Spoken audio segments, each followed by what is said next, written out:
Kalau sampai ketua partai mengatakan ada kader yang korupsi, partainya dibubarkan, katanya itu tolol ketuanya. Sobat-sobatku semuanya, inilah kata-kata yang sangat indah dan sangat mengesankan kita semua pada waktu diucapkan. Tetapi ujungnya kata-kata hanyalah kata-kata dan fakta juga berbeda dari kata-kata. Persis sama dengan apa yang dikatakan, apa yang selalu dilakukan oleh orang yang dicapreskan oleh dia.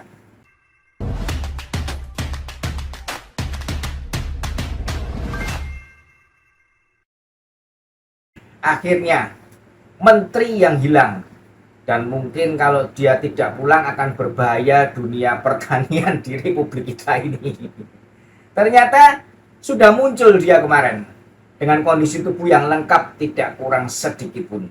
Kabarnya dia melakukan perawatan di rumah karena penyakit prostatnya kambuh.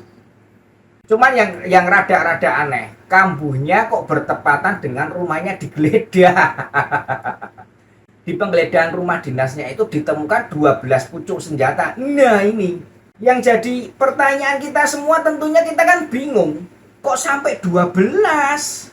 Begitu terancamnya dia, sobat-sobatku semuanya. Apalagi ada kabar berita bahwa diduga ada pemerasan di dalam dirinya sebagai menteri karena kasus korupsinya dia. Nah, yang meres ini berapa puluh orang? Pihak kepolisian baru menyelidiki lebih teliti lagi. Beberapa waktu yang lalu sempat beredar juga kader Nasdem juga diindikasikan katanya terlibat pemasokan senjata KKB di Papua. Tapi itu sepertinya sudah selesai. Cuman sekarang ketua DPRD ini mengaku bahwa dia adalah keluarganya Lukas NMB.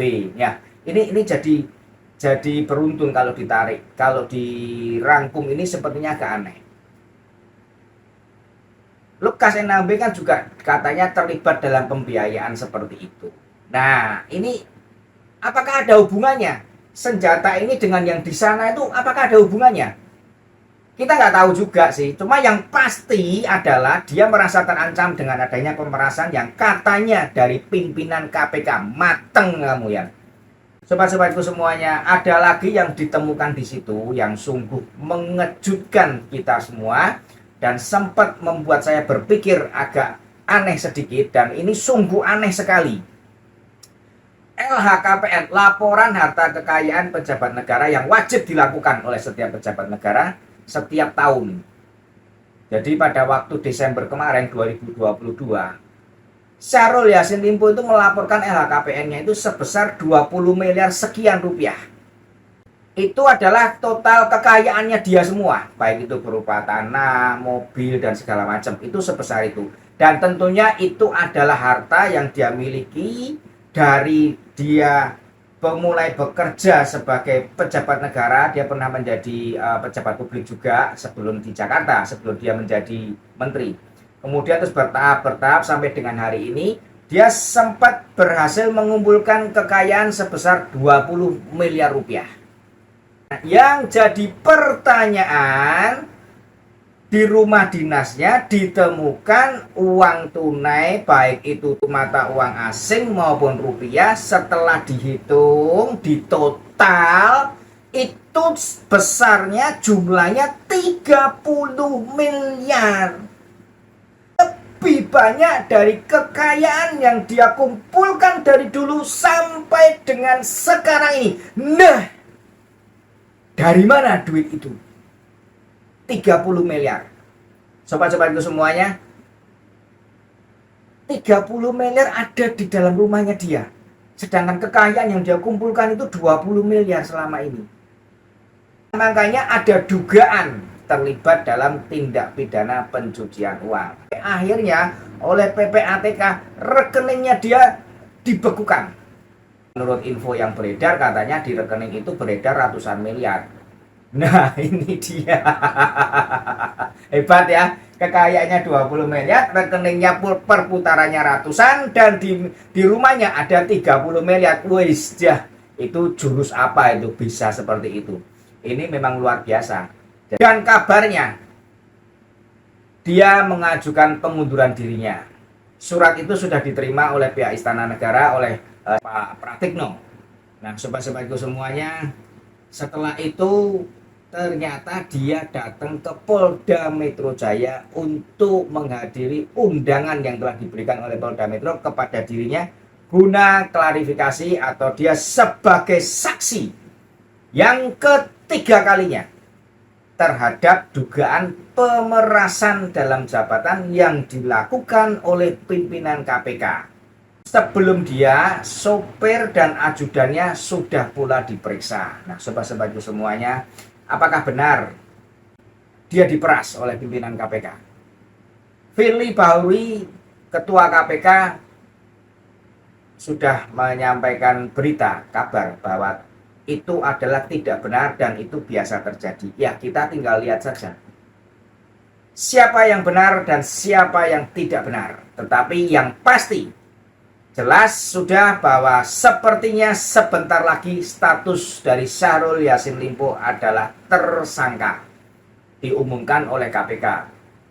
Yang sudah ditetapkan oleh KPK biasanya tidak akan bisa lari dari yang namanya terdakwa dan ujungnya adalah terpidana.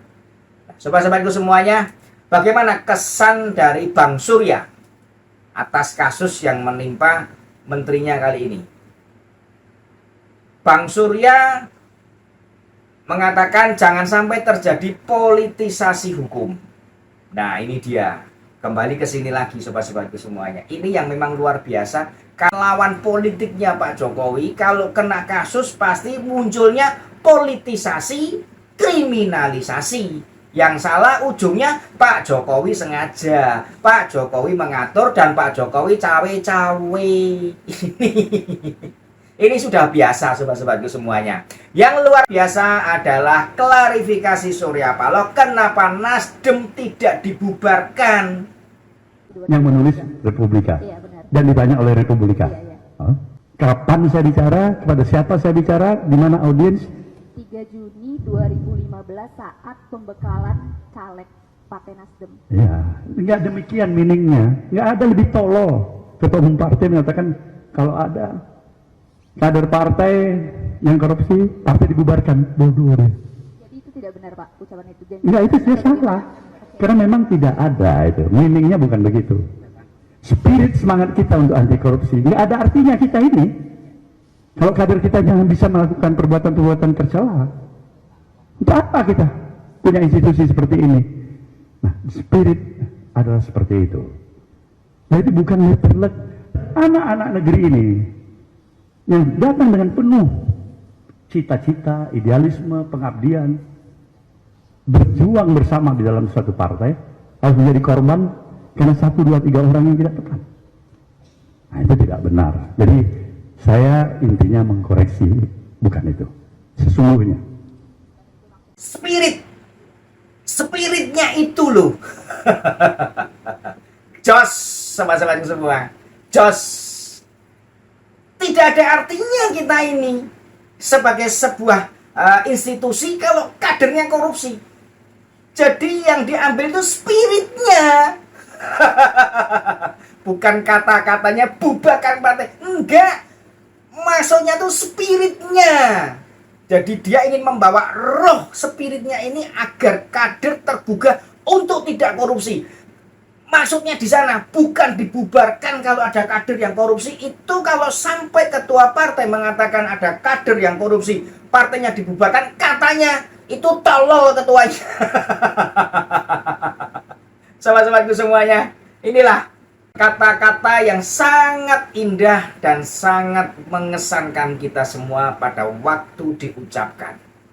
Tetapi ujungnya kata-kata hanyalah kata-kata dan fakta juga berbeda dari kata-kata. Persis sama dengan apa yang dikatakan, apa yang selalu dilakukan oleh orang yang dicapreskan oleh dia. Anies sebagai gubernur DKI pada waktu kampanye, dia mengatakan akan membekukan atau tidak akan memberikan izin reklamasi. Dan setelah itu pun memang betul pada saat dia selesai dilantik, langsung tidak lama izin reklamasi di 932 titik dibekukan oleh Anies. Selesai. Wah, hebat sobatku semuanya. Tetapi tahu sobat-sobatku semuanya, setelah itu izinnya keluar. Izinnya keluar. Perdanya belum keluar, izinnya sudah keluar dengan alasan sudah ada dari Pergub yang lalu dan ini juga sudah dibangun. Nah, itulah sepertinya memang setali tiga uang. Kalau orang Jawa ngomong itu tumbuh oleh tutup klop. Inilah sobat-sobatku semuanya, koalisi perubahan. Apa yang diucapkan bisa dirubah juga. Banyaknya kasus-kasus korupsi di negara kita. Ternyata jika boleh saya mengatakan bahwa efek jera yang diberikan pemerintah kepada mereka pelaku korupsi dan yang akan melakukan korupsi, ternyata efek jera itu tidak berhasil. Bahkan justru mereka kadang-kadang mencari celah bagaimana supaya tetap bisa melakukan tindak pidana korupsi ini. Tindak pidana korupsi adalah sebuah kejahatan yang luar biasa, digolongkan dalam extraordinary crime. Nah sobat, sebetulnya jika boleh kita menyampaikan pikiran, saya rasa sebagian besar rakyat Republik ini akan setuju jika pelaku tindak pidana korupsi sudah terbukti, sudah diputus oleh pengadilan, sah diketok palunya, maka akan lebih baik jika pelaku ini, terpidana ini segera dieksekusi mati. Jangan diberi kesempatan. Tidak perlu melakukan banding, tidak perlu melakukan kasasi, tidak perlu yang ada namanya PK. Selesai. Begitu putus, langsung eksekusi mati. Supaya ada efek takut untuk melakukan korupsi.